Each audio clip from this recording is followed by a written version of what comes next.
Let's get this party started. Hey, hey. Hello, and welcome back to the What's Left podcast. I'm your host, Shalini. Today, we are talking about mango, mango, mango, mango. That's a wire plugged into the wall. That's also a wire. Hello, I'm Shalini.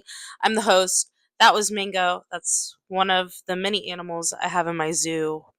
Zoo being 4 animals, but I digress. I was compelled to make this episode because of the tariffs. The tariffs. Everybody talked about the tariffs. Now Trump has waved his little magical wand where he, creates problems, and then he has this other wand where he like fixes the problem that he created.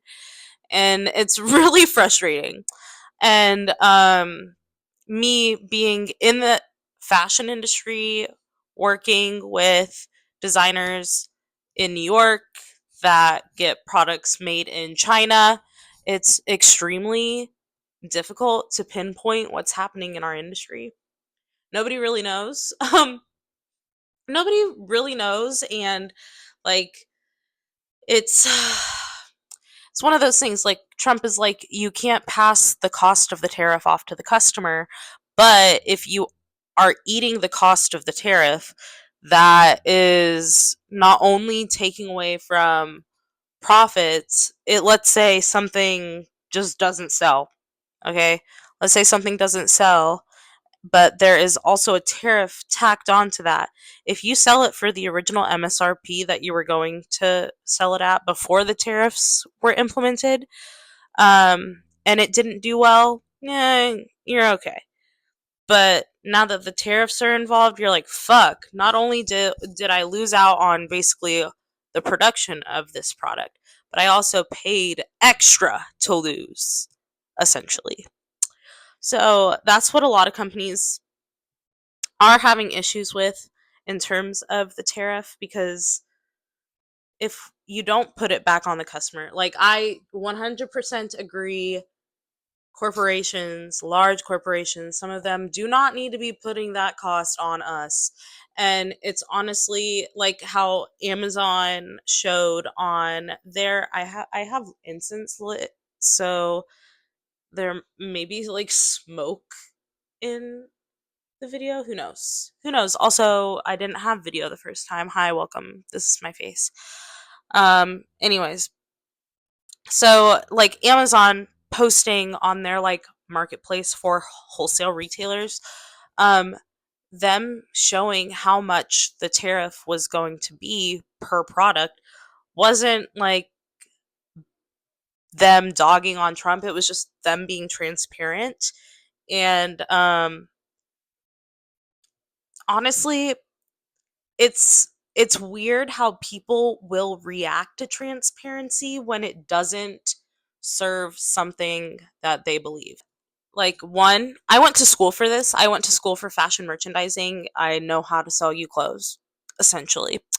I went to school and got a degree to have that information. Here are my textbooks.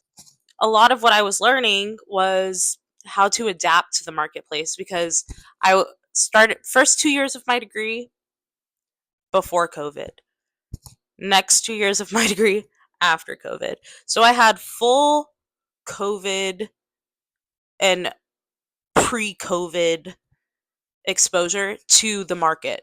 Okay. And also before that, I had worked at Forever 21 for 4 years. I worked at Old Navy for a year and a half. Well, no, actually, I worked there for almost 2.5 years. I've worked at many a retailer. I've worked at small boutiques. I've worked in the Dallas Market Center for wholesale vendors. I've worked it all, okay?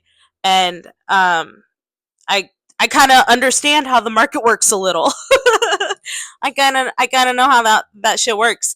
Um and with these tariffs, it does introduce a new obstacle for retailers to navigate. And something that kind of grinds my gears about this whole tariff conversation is wanting to bring manufacturing back to the United States. Now, I wrote down a shit ton of notes. I have notes on my computer. I have notes in this notebook. I have notes in this notebook. I literally I have textbooks. I I could talk about this subject for hours, and the amount of editing I had to do just to fit what I wanted to talk about in this episode alone. I'm very sorry if some of this doesn't sound, you know, clean cut and dry, okay? A lot of things float around in this brain about fashion, and we're going to get into it. We're going to do a little exercise. We're going to take off our pants. Take off our pants. I already took off my pants earlier so I wouldn't have to take them off on the internet. Although I would love to make money from doing that, I just genuinely morally can't. So that's why this is on YouTube and not another platform. Um, but take off your pants and tell me where they were made. And tell me if you knew where your pants were made before I asked you to take them off and look. I can tell you where my pants were made, but I'm gonna guess. I'm gonna guess where your pants were made, and if I don't guess the country that your pants came from, please comment down below and shame me. I don't know everything.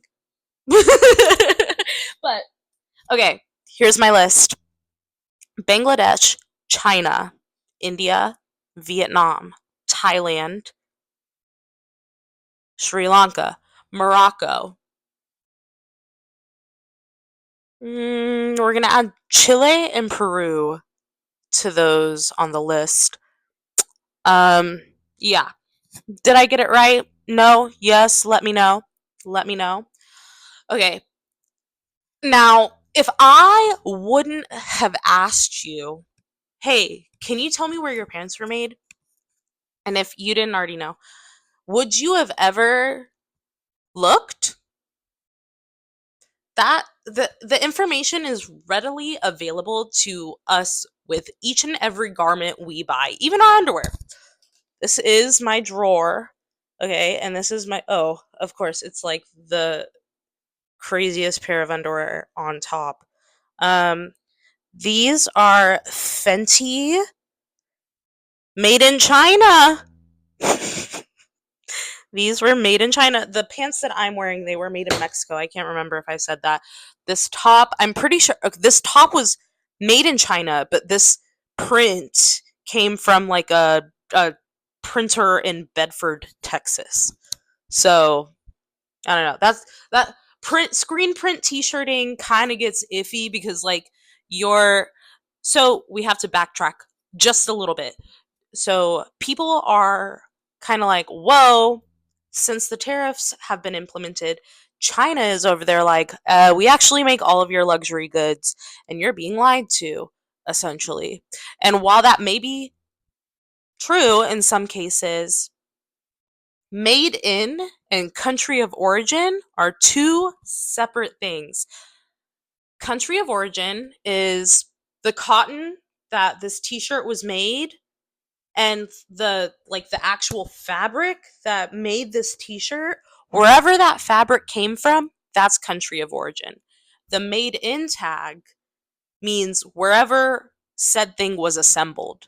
So I have a Versace wallet and it says made in Italy, and it legally cannot say made in Italy if it was not made in Italy. I'm so sorry to say, guys, but like that's just the case.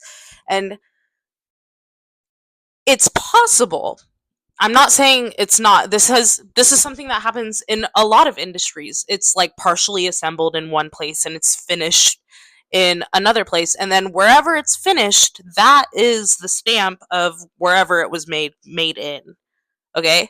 So it is 100% possible that some of these factories in China are making like the shell of a wallet or bag or belt for Versace and then shipping it off to Italy. And then in Italy, they are doing the final touches, and then they are stamping made in Italy on it. That is totally possible for what is happening. But I'm just saying, like, the the DH Gate, the Canal Street, the Alibaba, all of these sites that claim they are selling you the real thing are selling you counterfeit goods. Counterfeit goods are illegal to purchase and buy and, just prance around with, okay? Because they are stealing IP.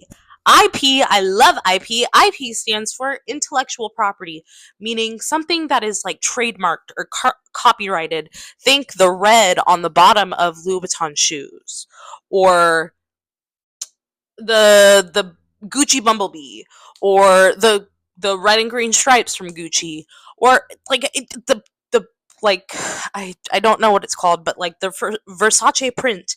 Those are all owned by Gucci, Versace, whoever, and it is copyrighted by them. And if somebody else was to come out and try to do the same thing, they have a copyright on said thing, and they can sue whoever it is that's trying to rip off their design because they copyrighted it. Now, art and fashion in general is a little harder to police in terms of intellectual property and making sure things stay within, like, I don't know, giving people creative freedom and room to view things as an inspiration and to build off of those things, and you can still like see a bit of like the original inspiration within the new work. But it's a fine line. It's a very fine line. But some of these factories that are producing these real, I can't, oh my god, oh my god, and people that aren't in the industry, people I got taken off of TikTok, like shadow banned for a little bit because I was talking shit about DH Gate and Canal Street. I do not first of all, this girl was on there and she was like, "Oh, Canal Street's like real life DH Gate." First of all, Canal Street has been around for fucking years. And yeah, fake bags are probably on the lowest tier of things we need to worry about right now. I'm going to be 100% honest. This is a very superficial topic that I'm talking about, but you're going to hear my point in a little bit. But anyways, to get back to China is making all of your luxury items.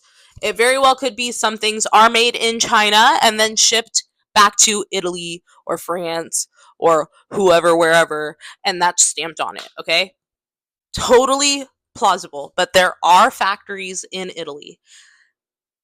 The catch 22 is the majority of those factories either house Indian or Chinese seamstresses and garment workers, because Chinese and Indian seamstresses and garment workers are the highest skilled in the industry. They are the best. China, for one, is the number one exporter of garments in the world. They make the most garments, they export the most garments. It's no surprise. And the reason I made you do your little exercise of the made in tag or whatever is like the majority of y'all don't know where your clothes are coming from. And this whole tariff situation is making me really fucking angry at y'all because y'all are making it a big fucking deal that your clothes are being made in China. Newsflash, your clothes have been being made in China for fucking decades. Oops. Oops. I'm so sorry, but that's just I'm telling the truth. Your clothes have been being made in China for years. Years and years and years. And that's not saying that they are low quality. I don't know where this whole rumor about low quality goods comes from in terms of Chinese manufacturing. But we don't even pay attention to the bare bones information that they give us about our clothes to be inquisitive about. Like, they They literally tell us how to take care of our clothes in the tag. They tell us where the clothes are made. They tell us what fibers are included in our tags, but nobody really cares unless you have an allergy to something and you can't wear something and it irritates your skin, then you probably look at care tags a lot. Or if you're a lazy person, you don't like intricate care and you look at the care instructions of something before you buy something, then I'll I'll give you a pass. But these people that come into the store, because in the many jobs that I've had working retail, people will come in, buy something that it's gorgeous. Don't get me wrong. But there's like so many of them because it is something that's hard to care for, like a dry clean only item. And they will buy it, they will take it home, they will wash it improperly, bring it back, and say, this got fucked up. Give me my money back. When they did not read the care instructions. That's the number one thing you can do to ruin your clothes. First of all, stop big bleach. Stop putting bleach on your clothes, okay? Yes, it does make your clothes whiter, but in that, it is breaking down slowly the fibers of the fabrics that you're putting it on. So over time, use of bleach will literally deteriorate your clothes. Also, fabric softeners do the same thing. That's why they're called fabric softeners. They literally, over time, deteriorate your clothes, and they should not be used on your clothing. Instead, opt for a little cap full of vinegar. I promise you, it does not smell like vinegar if you use laundry detergent with it. I'm not saying not to use laundry detergent. Um, so what else? If you have anything made of acetate, this is a quick sidebar of how to care for certain fabrics. If you have anything made of acetate, do not leave it in any direct sunlight for an extended period of time. If you have something acetate and you're going to an event, don't wear it to an outdoor event because an acetate is like a silk imitation. It was created by some guy because he couldn't afford silk. So he was like, let me try to make something that's like the same but different and cheaper. So acetate basically change colors. It's what is it? It's color fast. It's not color fast. So it will like before your eyes change colors in direct sunlight. And do not wear it outside. Thank you so much. Your dark blue dress will probably be a light blue dress by the end of the day if you wear it outside. Just letting you know. Something that American consumers, I will I'm not going to give them credit, okay, because me being an American consumer, I know how it is. I get on my phone and I scroll through any social media app that is free, okay? That's the main problem. All these social media apps are free, and the way they're making their money is advertising to us. So, while it is a free experience, you are held by the shackles of capitalism while on these apps because you are constantly like shown things that you need to buy, like things other trends. This is the new trend. This is the new hair clip trend, or this is the new blah blah blah. Like every day is something different. Every day is something different, and every day I get an eerily creepy "were you in my brain" advertisement, and it's just grown worse and worse over time. If you want to know more about that little topic and how it even happens, there's a Netflix documentary, I think it's called like Buy Now. But yeah, I watched basically, if you want to watch Buy Now, the documentary on Netflix, it's basically a documentary about what I went to school for, and they make it sound so evil. But it's been a degree. It's been a degree for years. Y'all have been buying clothes for years. Years and years and years. We have been wearing clothes for centuries. Um, I believe it was the Egyptians that we have the first dyed garment from. So that's kind of crazy. Ain't that some shit? It's actually in a museum. Yeah, and it's like, is it a Turk? Not a. It's not. I don't think it's called a turban. I could open my book right now, but I don't want to. A tunic. I think it's a tunic, but with the advertising off the wazoo, Amazon 2 day shipping. Um, I cannot put all the blame on us. Like, we are just a product of the whole capitalism. We are a product of capitalism. We are working against a machine that is bigger and stronger than us, and it's well oiled to sell, sell, sell. And we are well conditioned to buy, buy, buy. So, I can't get upset at us, okay? But that doesn't absolve you from any blame in terms of how your consumption affects the environment. I'm so fucking tired. I'm so glad this is my podcast so I can say whatever the fuck I want because I'm so tired of you bitches. A lot of you bitches that I'm talking about are my friends, and I'm saying it straight to your face. I would list your names off right now, but I don't want to be like that. But I have talked to y'all time and time again about your consumption and how it is wrong for you to purchase from certain retailers. And you act so, oh my gosh, like I can't believe that's happening. And then turn around and purchase. And then when we go out together the next time, you're like, oh, I got this from blah, blah, blah. Isn't it so cute? I cannot. I'm like, yeah, it's cute on you because you're cute, but it's ugly. Yeah, it's ugly. I'm so tired. And the thing is like, so many girls. I love you girls. I love you so much. I love you so much. But please stop trying to all look the exact same. And I live in Dallas, a major metropolitan area. Like, I went out the other night and every single girl that I passed by, jean mini skirt, tube top, either white or black, every single one of them boots. Me, I was wearing these shorts and a bright yellow, like, little athletic top because I went on a walk. But, like,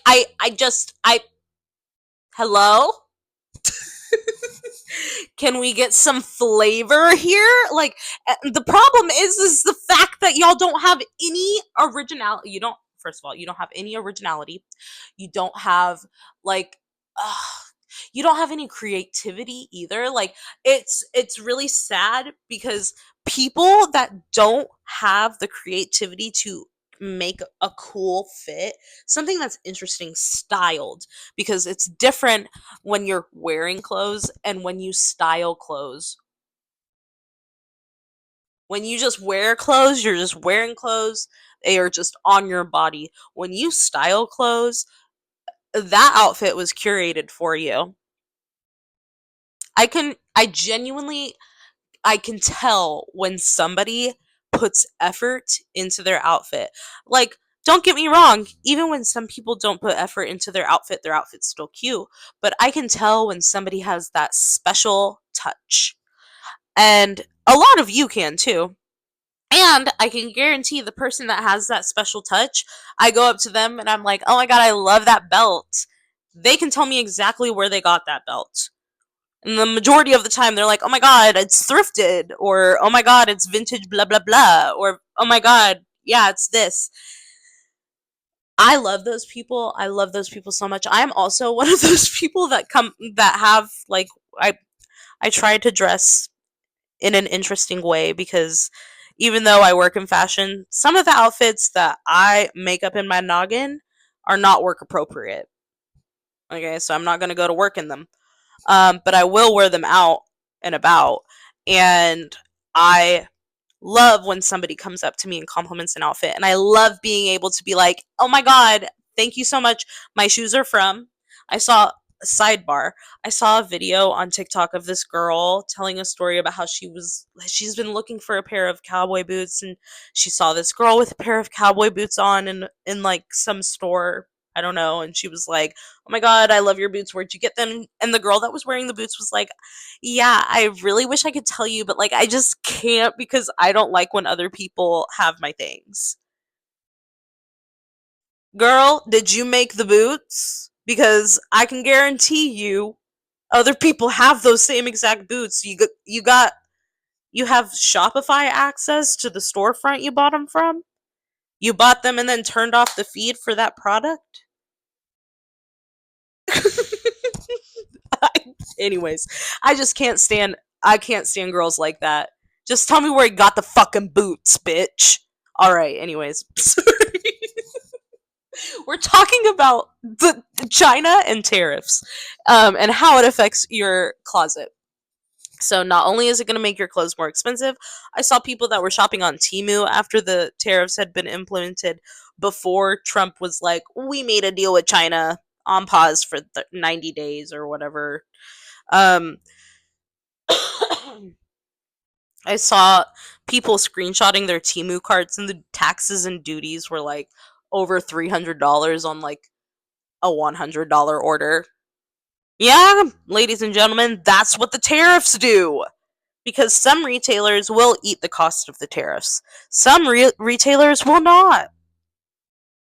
And that's just what you're going to have to figure out over the course of however long these shits are in place. I want to encourage you when you are in the store or online shopping to check to see where your garment was made. So when I ask you again to take off your fucking pants, you can tell me, my pants were made in Mexico. And I can be like, okay, carry on. And then you can go and write the sexual harassment claim that you want to write against me for asking you to take off your pants. But at least you're more aware of your consumption and how it like affects other countries and such. Anyways, so if something says it was made in Italy, it was made in Italy. If it says made in China, it was made in China. That's not hard to comprehend, right? No. So maybe something that was made in China started in Sri Lanka or India and was shipped to China and then finished in China. A lot of the times we get our fabrics from like Korea. Korea has a pretty good fabric industry. So sometimes we get our fabrics from over there, the company that I work for. But like what would y'all do? I'm pretty sure I know exactly what y'all would do. Y'all would just cut it off and then complain about how unsustainable it is. But I have a point to make after this. If your clothes told you exactly where it came from, everything, the thread, the zipper, the buttons, the like where it was sewn, where it was patterned, where X, Y, and Z, all of it, would you even care? Would you care if you had a mile long tag hanging off your shirt when you first buy it that tells you exactly where everything in that shirt was made? Where the cotton to make your shirt was grown? No! Y'all would not care. You're like, oh, it's cute, it's shiny. I buy. That's how y'all act in the store. That's how y'all act. Y'all don't care. I've never seen one of y'all bitches look at the tag like that. No, never ever. Never ever. Anyways. And my closet is not perfect either. I will say I have some Shein, I have some Forever 21, but I did work at Forever 21 for 4 years. So give me a pass. Give me a pass. Um, on Forever 21, not Shein. Do not give me a pass on Shein. Ugh. I also have made a few purchases from TikTok Shop. I haven't made any recently. I think the last one I made was like 2 months ago. So that's good. Um, and also, like, your consumption also matters, not just like your clothing, right? Because, yeah, some of these clothing manufacturers have been caught using child labor or not paying their workers a livable wage when they are in a country that you wouldn't think had like problems with labor and paying people the right way. um like Pretty Little Thing and Boohoo, they got caught a few years ago not paying their workers properly and also overworking their workers. And when investigators showed up to the factory to, do their job, they weren't let in. And Pretty Little Thing and Boohoo had to come out with a statement, basically like, "Oh my God, we can't believe this happened. We'll never allow this to happen again," kind of thing. And so far, they haven't allowed something like that to happen, so I guess that's cool. Um, I would say you should start pivoting away from like buying new. Um, I genuinely think that you can find anything you need at the thrift shop if you're diligent and you're patient. Um, you will find what you need at the thrift shop. Let me tell you, because people that don't like to thrift, I don't trust you. You don't like to go through like other people's things that they don't want anymore. Oh my god. My favorite thing, my sister being like, "Oh my gosh, I'm getting rid of clothes. Like here are the clothes that I'm getting rid of. Go through and like see if you want anything from it." Oh my gosh, a dream. Yes, absolutely. I'll go through it. I love going through people's things. Why would you not? Why would you not? Okay, so let's talk US and China trade relations, the boring part of this episode. Um, we have been dealing with mostly free trade since the late 80s.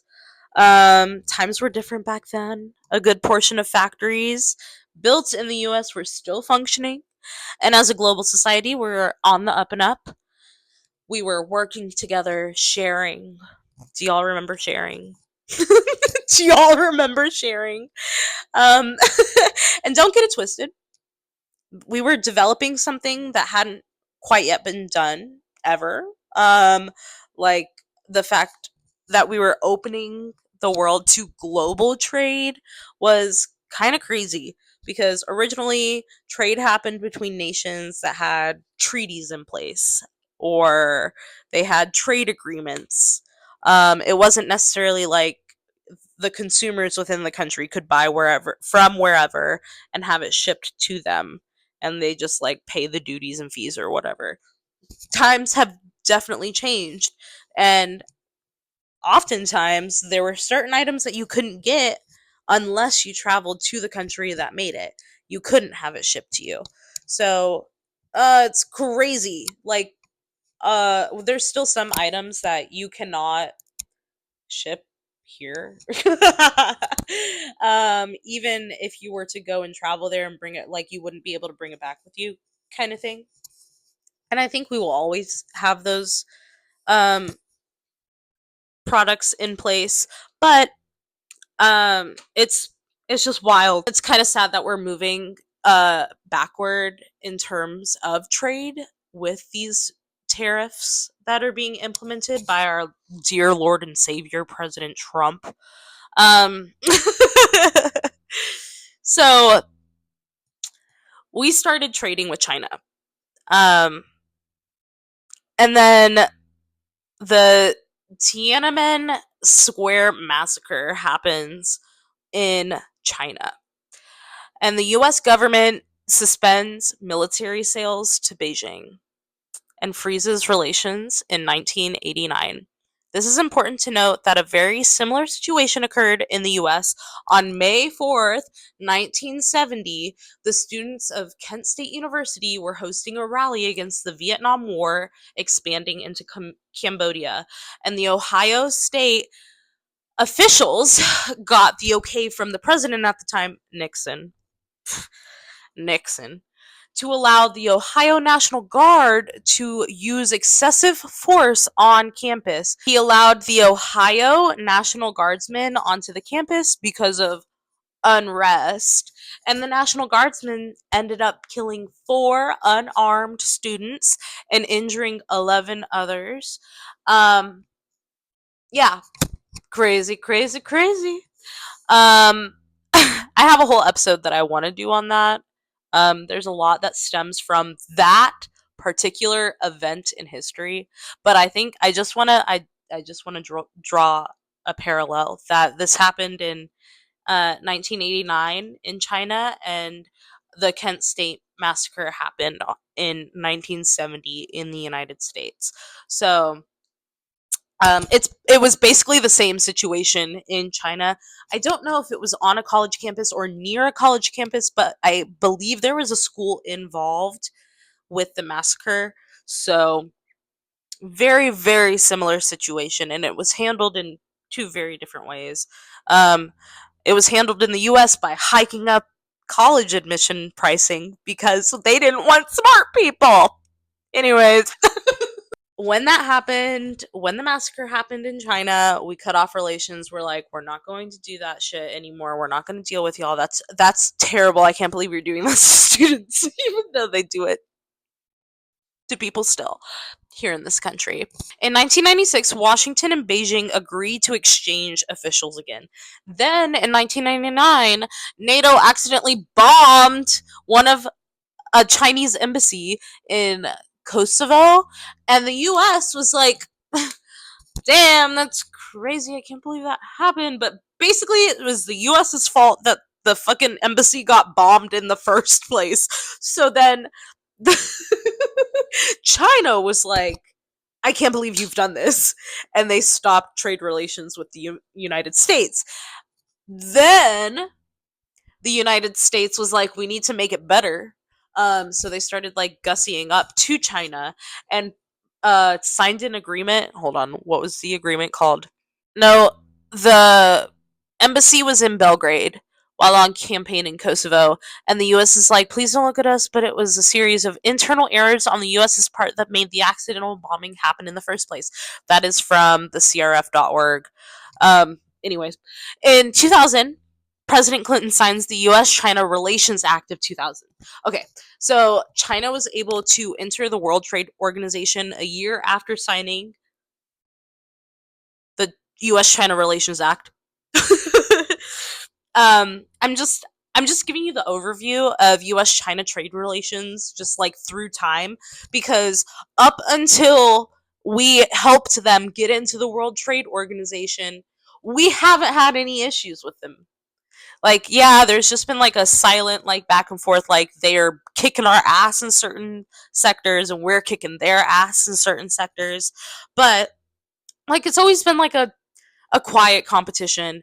And then like the communism and all that stuff, propaganda, basically made so many Americans detest Chinese manufacturing and Chinese anything, just claiming communism because y'all are fucking insane. Okay, so nothing happens after the World Trade Organization, right? And then fast forward to 2018, Trump implements tariffs on China out of the blue.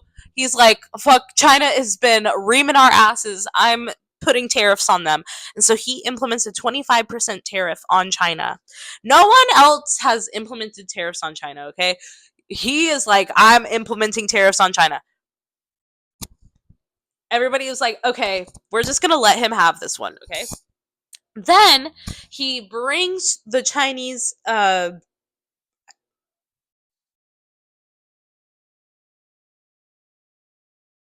don't say who he brings, but he brings Chinese officials into the Oval Office, and then they end up signing the Phase 1 deal that would loosen the grip the US had put themselves into in the first place. China ships out more to more than just the US, okay? China ships out all over the world. Let me tell you, let me bring up some numbers. Sorry, my other notebook. China ships out 11. Oh, wait, hold on. Hold on, wait. I have too many. China makes up 28.8% of the manufacturing industry in general. Globally, That's how much China makes up of the manufacturing industry. 28.8%. Okay? That's a lot of percent of the global workforce. That's crazy. How many countries are there? And China has that much of a stronghold on the labor force. It could be that they have like a billion more people than us. Like way more, almost 2 billion more people than us. Wait, hold on. I have that stat here. They have. Oh, it's gonna fuck up my Word document because it's a picture. God damn it.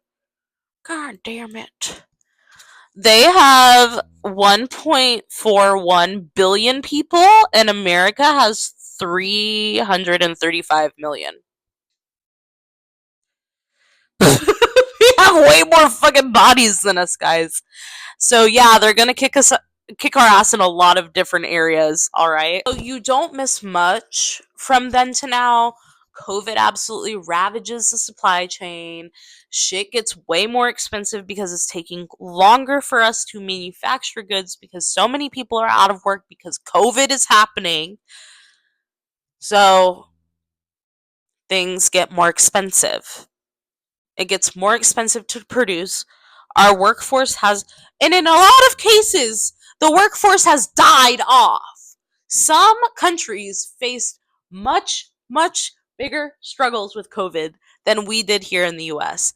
While the US had big numbers, the US's population is big, right? Some of these smaller countries were dealing with COVID just like us, but they were feeling it more because their populations weren't as robust as ours. So, if they were manufacturing something for anywhere in the world, that manufacturing would get put to a halt or slowed because lack of labor, lack of a workforce. Okay? That's a real problem. Not people just not wanting to work. If you don't want people to just be lazy, put in place things, incentives for them to get a fucking job.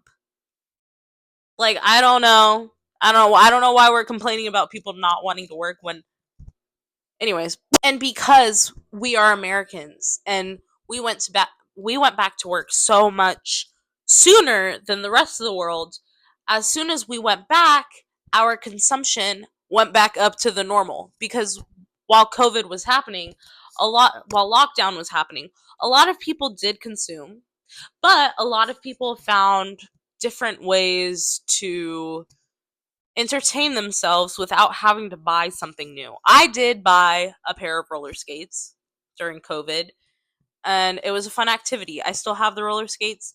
They are broken now. I wore them so much, I used them so much that they are now broken. And I need a new pair of roller skates. But I I don't just like in terms of COVID and how it changed so many different areas of our lives. That could be a whole video in and of itself because what COVID made things so different because my consumption is very different than what it was before COVID. Before COVID, my consumption was just as like because you have to understand while I went to school for this, I'm learning at a faster rate than y'all, but I'm seeing in real time some people starting to hear what I'm learning in school. So it's like, oh, the public is hearing like these terrible things that are happening within the fashion industry. Maybe they're going to start changing. Maybe they're going to hear a terrible, tragic story about another factory collapsing on itself because the structural integrity was not there, but the employees were forced to go into work even though they saw cracks the day before the Rana Plaza collapse. That was a disaster if you want to look into that. That happened in like 2013. That was very recent. And guess who was manufacturing out of that factory? H&M, Romwe. I'm pretty sure Boohoo was manufacturing out of that factory as well. A lot of brands were manufacturing out of that factory. And they had to come out and make statements saying, oh my gosh, we're so sorry. And because Americans demand and they're buying and blah blah blah blah blah, these other poor countries that are manufacturing our goods and shipping them off are put on strict timelines and deadlines that need to be met in order for them to get paid. And if they don't get paid, they don't pay their employees the already abysmal pay that they're allotted. So it's just a terrible, terrible cycle that we're in.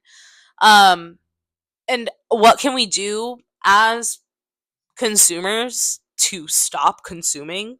I don't know. Stop consuming. Stop buying new. Like the biggest thing that you can do in terms of consumption is just to stop purchasing from any retailer, any clothes, okay?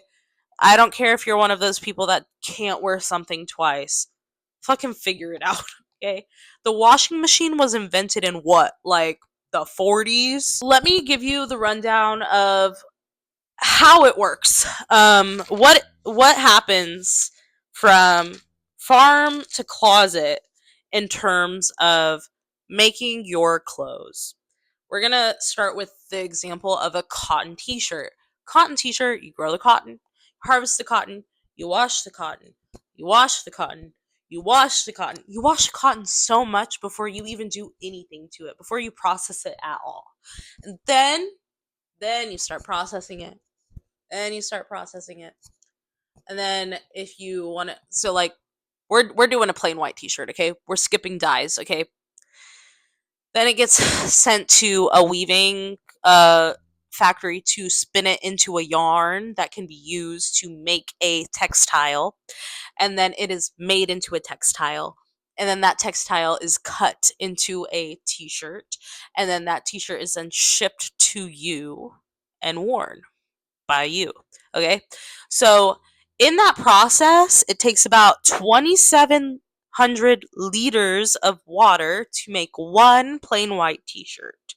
Okay. That's a lot of water. That's my favorite fact about cotton. I don't know why, but it takes a lot of water to process cotton because it needs to be washed so much. It is a natural fiber. It is one of the best natural fibers ever to exist, but it does take a lot of our natural resources. Um, so with that process, cutting, making the t-shirt, somebody has to send you a design, a request to cut 500 units of a plain white t-shirt. Now, the process to get to that point is it goes like this. So, you have a clothing brand, you're making cotton t-shirts.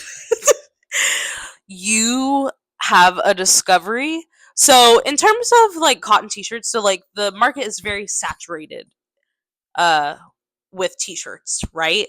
You could get a t-shirt from Gildan, you could get a t-shirt from Comfort Colors, you could get a t-shirt from what is that, A tier or whatever. Like there are so many different, like just plain Jane Hanes. Hanes is a t-shirt company as well. Like you could pretty much find a t-shirt anywhere, right? So the thing that separates the different t-shirt companies is fabric, maybe wearability, longevity of the t-shirt, um, comfortability, just overall. Like I personally am a Gildan t-shirt hater. Gildan cheap as fuck. Feels like sandpaper. Would rather have something else on my body. Comfort Colors, god tier. Amazing. Okay, I love to have this conversation with people. Do you hate Gildan as much as me? Yes or no? Anyways, um, so you're a t-shirt company and you are looking into different factories. My lamp out there is going crazy, going stupid. Very strange. But so you're looking into different factories in your discovery process. You're looking into different textile providers and suppliers. You're looking into findings like that's thread. That's maybe you're doing embroidery. So you're looking for like uh so interfacing or backing to help your embroidery design stay better, or who knows, but you are starting a t-shirt company and you are figuring it out and seeing everything that goes into that. So that's discovery. Then planning comes into place. So you have discovery. Now it's time to, sorry, I mixed up the two. So creative comes into play. And it kind of goes in hand with design. So creative and design have this little conversation, blah blah blah. What do we want to do? What do we want to do? We want to we want to do t-shirts with crazy slogans on the front of them. So they design, and creative and design kind of like work hand in hand together, and then they have a line. So they have a line of t-shirts now, all saying crazy different things. So it goes to the buying and planning team. So the buying and planning team sees this whole line of t-shirts, right? But the planning team knows they only have budget to purchase, maybe, okay, so let's say design brings 20 t-shirts to planning and buying team. Planning and buying knows that they only have enough budget to buy 15. So design is going into this meeting knowing that they have to cut 5 t-shirts off the line. So design and planning, they're going to have this meeting with or buying and planning is going to have this meeting with design, and they're going to work together and then figure out what they're going to produce. They're going to get rid of the 5 extra t-shirts. Maybe they'll move them to another line. Maybe they get just dropped completely and never seen again. The only product to exist is the sample that you see, right? So then from that process, we move to marketing. Now we have marketing. We have a team that needs to sell this product that we have now chosen to the masses. And then once the marketing team is done, e-commerce comes into play and they actually sell the thing to the customer, and then you buy it, being the customer, and then you wear it. That's basically how it works. That's how it works. And this process usually starts about 9 months to a year out from when they would have like a physical product to put on the body or in the store for launch. Yes, it takes. I right now at work, I am working on. Okay, so I'm working on a few different things. I do photo shoots. I do purchase orders. I'm an assistant buyer. So right now I'm putting in purchase orders for July. I'm photographing August, so that's fall. Well, September, I just did August. And I am going to market to see March. I'm going to market next week to see March. So that's how my brain is working all the time. I'm in 7 different timelines while I'm at work. It's very confusing, but I do it every day, and it gets a little easier. What am I singing? What is this? Anyways. Okay, so I feel like I've talked your ear off a little bit too much about fashion. But I did just want to give you like a brief overview. Cause this whole I'm tired of hearing y'all bark about shit that you don't know about. Like, no, China is not making all of your luxury goods. Shut up. Yeah, maybe China is making your Lululemon, but Lululemon is not a luxury item. So why are you lumping it? Like, why are y'all actually surprised though in terms of Lululemon? Like, why would y'all be surprised if it turned out that Lululemon was being made in China? Okay, that changes your mind about the price? Is that what it is? You think it should be cheaper if it's made in China? There are a lot of have you heard the term fine China? Yeah, I rest my case. Anyways, this little monologue, I'm going to read off my notes. I'm sorry if I sound like a robot at all. All of this to say, pay attention to which companies are transparent. Pay attention to where your clothes come from. I beg you, if you only take one thing from this episode, it is to go watch The True Cost. I know I did not talk about it, but The True Cost is probably the best documentary that I could make y'all watch to really truly understand the problem that we are facing. Not only The True Cost, we have, hold on, I have a whole list.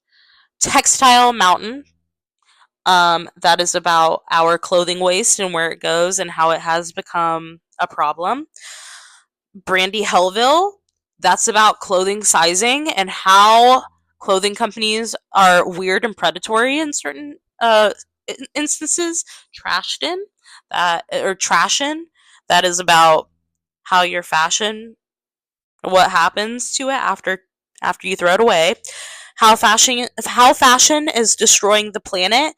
That is a BBC documentary and pretty self-explanatory. And River Blue. River Blue is one. River Blue and True Cost. I had to watch both of those whenever I was in school. River Blue is such a, I don't know how to describe it, but it's almost like a feel good, but I hate what I am watching kind of documentary. So I will leave you with that list of documentaries to watch. Um, but when I watched The True Cost, I genuinely cried. I literally had to take a break while I watched that documentary. I was also writing an assignment on it, so I had to finish it. And it was a hard watch. It really opened my eyes to the industry that I was entering into as I was going to school to get a job in the fashion industry. It was eye opening, and it honestly made me want to pivot. I originally wanted to just be a buyer. I wanted to be a buyer, and I wanted to buy clothes for a company and blah blah blah. But something changed within me, like my consumption completely changed. Like I made my last Shein purchase the year that I watched that documentary.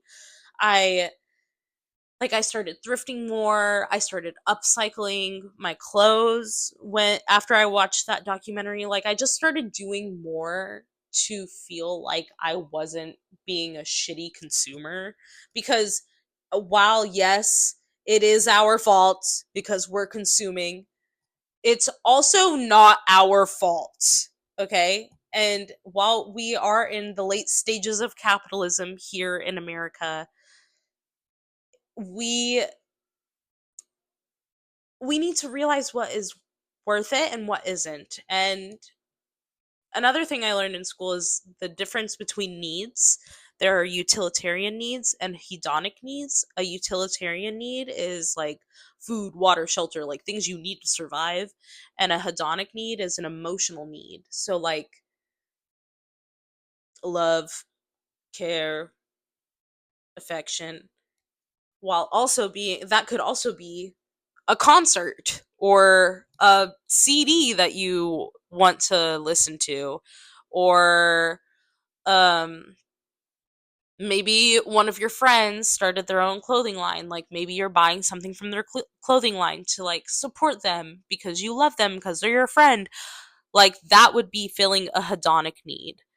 And people will argue that hedonic needs aren't necessary, or like you don't need to buy hedonic needs. Like hedonic needs can be purchasable without a monetary exchange. And that is true. You can go on walks. Okay. You can also get utilitarian needs without a monetary exchange. Cited every single meal my mother ever made for me. I didn't ask for it and she just made it for me. And that's a utilitarian need that was met. Um so if you can start like sectioning your purchases in hedonic and utilitarian, then I think you would be very surprised to see how your consumption kind of changes as well. Um, so in college, when I realized I want to graduate and I want to do something in terms of helping Americans become more sustainable, I was in my capstone course, and I told my professor about what I wanted to do with sustainability. And she told me that if I wanted to do anything in terms of sustainability in the industry, I would need to leave the United States. I would need to leave. Did you hear that? She told me to leave. So nothing changes and everything gets worse. Absolutely not. One of my managers at my current place of employment went and spoke at my alma mater and mentioned that it was for this particular professor's class. And I mean, we live in a capitalistic society. We are the kings of capitalism. But like when she told me that, I was like, bitch, why would you fucking say that? I literally just showed you a presentation on Fossil and how they could implement a repair program and be more sustainable. And you are telling me that it won't work? Are you joking? Oh, so angry. And then I took another class with her, my buying class, my retail math class, and she fucking sucked. Let me tell you, she was the worst professor I'd ever taken. In my capstone course, I couldn't gauge whether or not she was a bad professor because it was one of those classes that you show up to class and then they're like, "Okay, here's a topic. This is what you're going to be working on all semester." And so like when you show up to class, it's like a little babysitting moment, essentially. Like you're just working on your project with your group while your professor is there. And she didn't really teach us anything. So for buying, when I needed to learn, I had to teach myself. Yeah. So I think that we should all stick it to the man and start paying attention to our consumption and start trying to be a little bit more sustainable. Because if we can't change the companies that are producing and selling to us, then we can definitely withhold our purchase for a better world. And that's somebody that is profiting from the industry. Listen, I love my job. I would be very upset if I lost my job due to people gaining class consciousness and realizing that they do not need the next best thing every other day. Because how is there the next best thing every other day at this point? Originally, when I started school, the trend cycle was 20 years. I graduated and the trend cycle had shortened to 10 years. There used to be 4 seasons in a year. This one is baffling to me. There used to be 4 seasons in a year. So like spring, summer, winter, or spring, summer, fall, winter. Now we have 52 seasons a year, meaning every week we have a new season, meaning we have new trends that change the market. It's just like the 24-hour news cycle, but with your clothes. Yes. Okay. Anyways. This is the perfect storm. We have trade wars, a very broken sense of need, marketing hitting you in every emotion. Maybe it is the need to fit in, have the next best thing, make it appear that you have what they have. I don't know, guys. The point is to tune it all out when thinking about making a purchase. Really step back and ask yourself, is this really something I need right now? Can I find a better, more sustainable alternative? There is so much more I need to do personally to be a better consumer. Why not go at it all together? A united front. I haven't shopped at Target since literally the day the DEI restrictions were lifted from the company. I just purchased, sat in my car, on my phone for a second, headline New York Times, breaking news, Target rolls back DEI. Cool! I haven't shopped there since that day. Um, I canceled all but my Amazon subscription. I used to have subscribe and save stuff. I unfortunately still rely on Amazon for some craft and journaling things. I moved my pet good purchases to Chewy, which is a small family owned company. I don't really have a lot of solutions for us other than to rethink the way you buy things, rethink the way you purchase, actually, instead of just being mindlessly like add to cart. Actually, like, read about the product. Like, you can see that it's cute, but like, what's it made out of? Does it have a zipper closure, or is it something that you're going to like just put on your body, pull on? I So a few years ago they made money a form of speech.